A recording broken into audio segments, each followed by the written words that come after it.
अस्सलाम वालेकुम नाज़रीन, मैं तलहा मसूद सियाल और आप देख रहे हैं इनसाइड। आज हम बात करेंगे पाकिस्तान की एक ऐसी शख्सियत के बारे में जिसने पाकिस्तान की सियासत के ऊपर 3 दहाइयों से अपना गहरा असर छोड़ा है, यानी कि मियां मोहम्मद नवाज शरीफ के बारे में। सियासी सफर का आगाज 1981 में शुरू हुआ जब पंजाब के गवर्नर जनरल गुलाम जिलानी ने उन्हें पंजाब की सियासत के अंदर मुतारफ करवाया और 1983 में वो बतौर वजीर खजाना पंजाब मुंतखब हुए।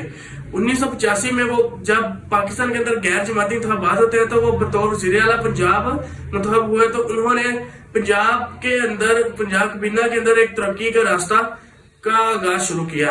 1988 में गैर जमाती इंतखाबात होते हैं, बेनजीर भुट्टो की जमात जो होती है पाकिस्तान पीपल्स पार्टी वो कामयाब होती है, तो इससे नवाज शरीफ का जो एक अपना मरकज के अंदर अपना एक सियासी सफर का आगाज होता है IGI के प्लेटफॉर्म। 90 में नवाज शरीफ पहली बार मुल्क के वज़ीर आज़म मुंतखब होते हैं और जल्द ही उनके और सदर के दरमियान इख्तलाफात बढ़ जाते हैं और सदर अपनी पावर इस्तेमाल करता है। आर्टिकल 58(2)B के तहत वो नवाज शरीफ का तख्ता उलट देता है। नवाज शरीफ इस फैसले को लेकर अपना चले जाते हैं सुप्रीम कोर्ट के पास और सुप्रीम कोर्ट ये फैसला कारगर करार देता है और नवाज शरीफ दोबारा से बहाल हो जाते हैं।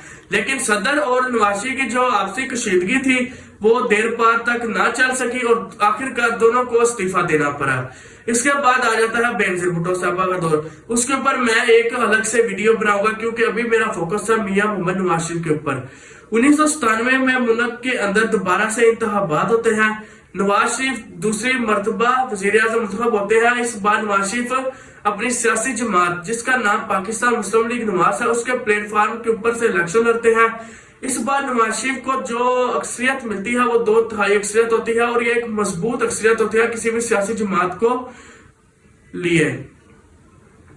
इस बार चूंकि नवाज शरीफ के पास 2 तिहाई अक्सरियत होती है और नवाज शरीफ सबसे पहले ये फैसला करते हैं कि वो आर्टिकल 58(2)B की जो शिक होती है उसको खत्म करते हैं और मुल्क के अंदर एक 13वीं तरमीम करते हैं, शामिल करते हैं आइन के अंदर कि वो आर्टिकल 58(2)B जिसके जो तकरीबन 10 साल से चला जा रहा था कि सदर और जब वज़ीर आज़म के दरमियान इख्तलाफात होते हैं, सदर का दिल चाहता था वो आर्टिकल 58(2)B लगाकर अवामी मैंडेट का तख्ता उलट देता था। नवाज शरीफ ने ये सोचा कि अब ये कोई नहीं करेगा, उन्होंने एक सेफ साइड रखा था इस चीज को। लेकिन आप कहते हैं ना कि बंदा जब एक साइड से बच रहा हो और दूसरी साइड पे वो जरूर फंसता है, ऐसा ही कुछ नवाज शरीफ के साथ हुआ। नवाज शरीफ ने आर्टिकल 58(2)B खत्म करके तो एक साइड सेफ साइड इख्तियार कर ली, लेकिन नवाज शरीफ और अपना फौजी क़यादत के दरमियान इख्तलाफात बढ़ गए और आखिरकार 12 अक्टूबर 1999 को मुल्क के अंदर